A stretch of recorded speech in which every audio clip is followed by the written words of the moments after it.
1950 treaty could be amended along the lines of the revised Bhutan treaty. Revised Bhutan treaty. यसको अर्थ के हो? कति गम्भीर कुरा छ। खै नेपाल सरकारले बोल्ने। अब यस्तो नेपाल सरकारले अब हाम्रो राष्ट्रियता जोगाउन गर्न सक्छ भन्नेमा हामी विश्वास, हामी चुप लाएर बस्ने, हामीले विवेक प्रयोग नगर्ने सबभन्दा ठुलो कुरा राष्ट्रियता हो। यस्ता बेमान लम्पसारवाद पर्सनालिटीहरू, अझ भन्नु पर्दाखेरि पेरोलबाट महिनावारी खाने पर्सनालिटीहरूलाई कानुनको दायरामा ल्याएर काम गर्नु।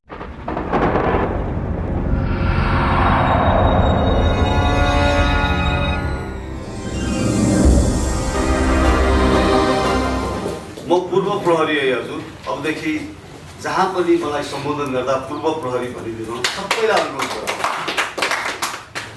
आजको यस पत्रकार सम्मेलनका सभाध्यक्षज्यू लगायत उपस्थित विशिष्ट व्यक्तित्वहरू, यहाँहरूले मलाई आजको यो पत्रकार सम्मेलनमा बोलाइदिएर आफ्ना भावनाहरू राख्ने सुअवसर दिनुभएकोमा हार्दिक आभार व्यक्त गर्न चाहन्छु।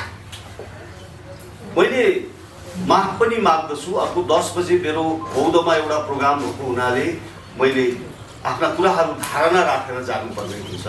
म किनभने टाइममा स्टार्ट हुनुपर्छ भन्ने मेरो मान्यता हो, त्यसैले म गइहाल्नुपर्छ। र अब प्रसङ्गमा जाउँ हामी।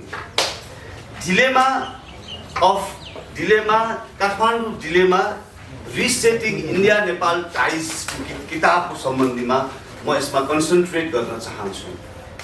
काठमाडौँ डिलेमा लेखक रञ्जित रेजीले लेख्नु भएको काठमाडौँ दुविधा शब्द हेर्नुहोस् है, डिलेमा भनेको दुविधा, काठमाडौँ दुविधामा छ।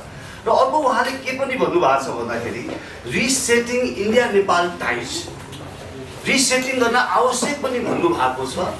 यसलाई राम्रो समुद्र सम्बन्ध स्थापना गर्नुपर्छ पनि भन्नुभएको छ र काठमाडौँ दुविधामा छ पनि भन्नुभएको छ। यसमा यो किताबमा एउटा नेपालीहरूको पर्सपेक्टिभबाट इन्डियालाई कसरी हेरिएको छ र इन्डियनहरूको पर्सपेक्टिभबाट नेपाललाई कसरी हेरिएको छ भन्ने कुराहरू पनि उल्लेख गरिएको छ। यसमा माओइस्ट इन्सर्जेन्सीका कुराहरू छ, कसरी हामी दुवै राष्ट्र ग्रो हुन सक्ने कुराहरू छ, कन्स्टिट्युसनका कुराहरू छ। उनीहरूले उहाँ मित्र राष्ट्र भारतले हामीलाई दिएको चाहिँ उसको चाहिँ यो डिजास्टरमा चाहिँ सहयोग पुर्याएको कुराहरू पनि लेखिएको छ। र किन इन्डिया नेपालमा चाहिँ एन्टी इन्डियन फिलिङ्स छ भन्ने कुराहरू पनि उहाँले राख्नु भएको छ। म यसमा यहाँहरूलाई दुईटा कुराहरू भनेर म यहाँहरूसँग चाहिँ बिदा हुन चाहन्छु। सबभन्दा पहिला यो सम्पूर्ण दोष काठमाडौँ दिल्लीमा हाम्रा शासक वर्गहरू, पोलिटिकल लिडरहरूलाई जान्छ। यो हाम्रो कारणले हामी के भएको छौँ, मित्र राष्ट्र भारतसँग हाम्रो समुद्र सम्बन्ध हामी राख्न चाहन्छौँ, आउटस्ट्यान्डिङ रिलेसनसिप राख्न चाहन्छौँ। तर हाम्रा शासकहरूले के गर्दै भन्दाखेरि उनीहरू दुविधामा भए, उनीहरू लम्पसारवादमा उनीहरूले विश्वास गरे, उनीहरू आफ्नो व्यक्तिगत स्वार्थको लागि इन्डिया नेपालको रिलेसन व्याख्या गर्न थाले। त्यसको कारणले हाम्रो मित्र राष्ट्र भारतले हामीलाई हेपेको छ। हाम्रा उसले यति मात्र होइन, यो किताबमा मात्र होइन, उसले यसको कोर कुरा के भन्न खोजेको छ भने 1949 को भुटान ट्रिटी सर नेपाल पनि त्यही अनुसार चल्न सक्यो भने यो हाम्रो रिलेसन असाध्यै राम्रो हुन्छ भनेको छ। हाम्रो राष्ट्रियतामाथि मित्र राष्ट्र भारतले हामीलाई प्रहार गरेको छ।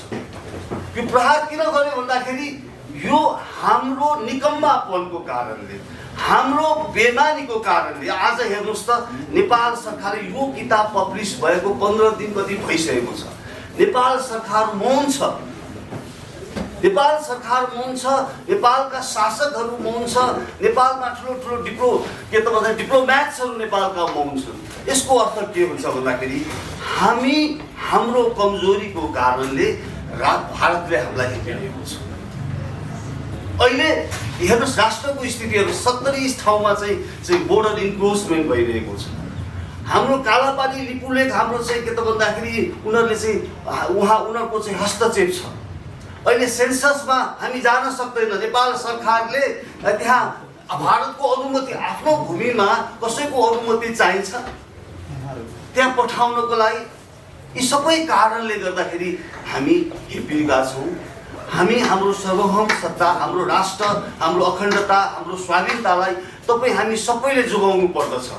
यसको लागि अब हामी 3 करोड नेपाली दाजुभाइ, नट ओन्ली पूर्व सुरक्षा कर्मीहरू मात्र होइन, सम्पूर्ण नेपालीहरू एकजुट भएर यी लम्पसारवाद पर्सनालिटीहरूलाई विस्थापित गर्नुपर्छ। भारतसँग फ्र्याङ्कली कुरा गर्नुपर्छ, स्पष्टसँग कुरा गर्नुपर्छ। एउटा हामी स्वाधीन, एउटा चाहिँ सोभरेन नेसनको हिसाबले हामीले कुरा गर्न सक्नुपर्छ। यदि त्यो कुरा गर्न सकेनौँ भने भारतले यो अहिले त भुटान, यो अहिले त यो रञ्जित रेको मात्र भनाइ होइन आदरणीय दाजुभाइ दिदीबहिनीहरू। यसमा रञ्जित रेले पहिलाका चाहिँ एम्बेसडरहरूको पनि ओपिनियन लिनुभएको छ।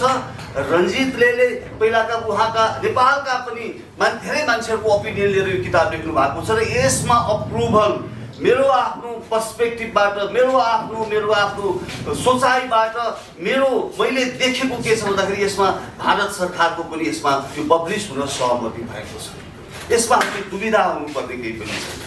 त्यसकारणले अब हामी एकजुट भएर यसको हामीले विरोध गर्नुपर्छ, शान्तिपूर्वक विरोध गर्नुपर्छ। हेर्नुहोस् त, उनीहरूले माइक्रो म्यानेजमेन्टमा हेर्नुहोस् त, हाम्रा शासकहरू द्वैत चरित्र हेर्नुहोस्। नारायण काजी श्रेष्ठजीको चाहिँ उहाँले कुरा लेख्नु भएको छ। त्यसपछि विमलेन्द्र निधिजीका कुराहरू लेख्नु भएको छ। नेपाल प्रहरीका पोटेन्सियल हुनेवाला सङ्गठन प्रमुखहरूको चाहिँ कुराहरू लेख्नु भएको छ। यो जस्तो दुर्भाग्य के हुन सक्छ? यो उहाँले लेखेको कुराहरूमा यो नेपाल प्रहरीका विमलेन्द्र निधिजीको, त्यसपछि नारायण काजी श्रेष्ठजीको जुन दुई चरित्र हो त्यो यथार्थ हो। त्यसमा जसले जे स्टेटमेन्ट दिएर खण्डन गरे पनि त्यसमा कुनै तुक छैन। यी सबै कारणले गर्दाखेरि हामी हेपिएका छौँ, हामी चेपुवामा परेका छौँ र अब हामी सङ्गठित हुनुपर्ने अवस्था आइसकेको छ।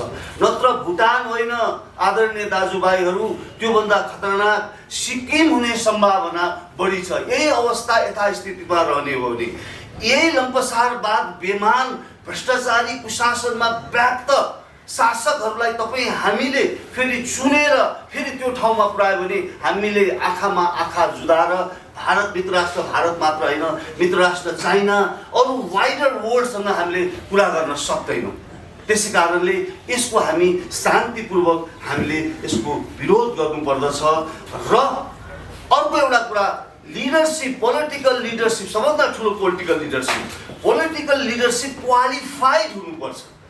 अनक्वालिफाइड पोलिटिकल लिडरसिपलाई हामीले माथि पुर्याएपछिको यस्तो अवस्था हो। मैले देखेको छु काउन्टर पार्ट मिटिङ्सहरूमा मैले गरेको छु। इन्डिया नेपाल रिलेसनसिपमा मैले बोलेको छु, इन्डिया चाइना रिलेसनसिपमा म सहभागी छु। हाम्रा पोलिटिकल लिडरहरू इन्लाइटेड नै छैनन्, जानकारी नै छैन, अनेस्ट नै छैन। उनीहरू के छ भन्दाखेरि कसरी आफ्ना शासकहरू कसरी आफ्नो कुर्सी जोगाउनको लागि मित्र राष्ट्र भारत, मित्र राष्ट्र चाइनाको शरणमा पर्छन्, लम्बसार पर्छन्। यसमा हामी सचेत हुनुपर्दछ। र मित्र राष्ट्र भारतले हामीलाई गरेको अन्यायहरू धेरै छ। यहाँ मैले धेरै समय लिन चाहन्न। यो माओइस्ट इन्सर्जेन्सीमा पनि उहाँहरूले भनुन् नभनुन् उहाँहरूकै कारणले गर्दाखेरि अहिले हाम्रा हिमालजीहरू हेर्नुहोस्, त्यो उसमा चाहिँ डिफ्रेन्टली एभल्भ भएर त्यहाँ बस्नु परेको छ।